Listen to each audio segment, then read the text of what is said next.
समय से दादी की तबीयत खराब थी। घर पर ही 2 नर्स उनकी देखभाल करती थीं। डॉक्टर ने भी अपने हाथ उठा दिए थे और कहा था जो भी सेवा करनी है कर लीजिए। दवाइयाँ अब अपना काम नहीं कर रही हैं। उसने घर में बच्चों को हॉस्टल से बुला लिया था।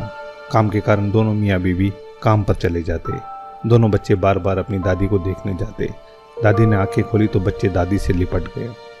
दादी, पापा कहते हैं आप बहुत अच्छा खाना बनाती हैं। हमें हॉस्टल का खाना अच्छा नहीं लगता। क्या आप हमारे लिए खाना बनाओगी?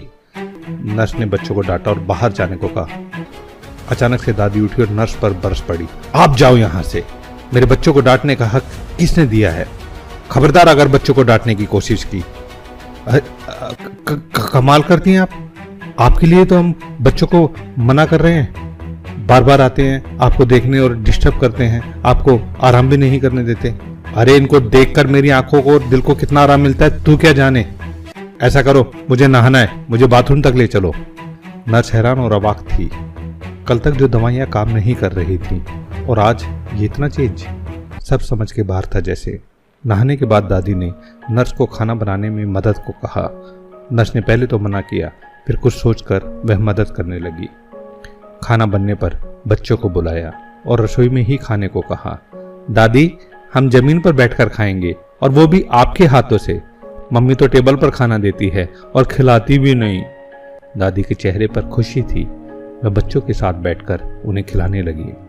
बच्चों ने दादी के मुंह से निवाले लिए। दादी की आंखों में आंसू बहने लगे। दादी, आप रो क्यों रही हैं? दर्द हो रहा है क्या? मैं आपके पैर दबा दूं? अरे नहीं, ये तो बस तेरे बाप को याद करके आ गए थे आंसू। वो भी ऐसे ही खाता था मेरे हाथों से। पर अब कामयाबी का ऐसा भूत चढ़ा कि खाना खाने का वक्त भी नहीं है उसके पास और ना ही माँ से मिलने का समय। दादी, आप ठीक हो जाओगी। हम दोनों आपके ही हाथ से खाना खाएंगे। और पढ़ने कौन जाएगा? तेरी माँ रहने देगी क्या तुमको? दादी, अब हम कभी नहीं जाएंगे, यहीं रहकर पढ़ेंगे। दादी ने बच्चों को सीने से लगा लिया। नर्स ने इस इलाज को कभी पढ़ा ही नहीं था जीवन में। अनोखी दवाई थी यह, अपनों का साथ हिल मिलकर रहने की। दादी ने नर्स से कहा, आज के डॉक्टर और नर्स क्या जाने कि भारत के लोग 100 साल तक निरोगी कैसे रहते थे।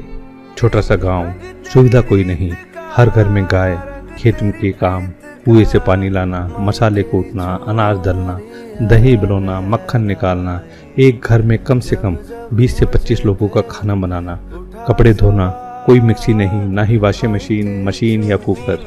फिर भी जीवन में कोई रोग नहीं।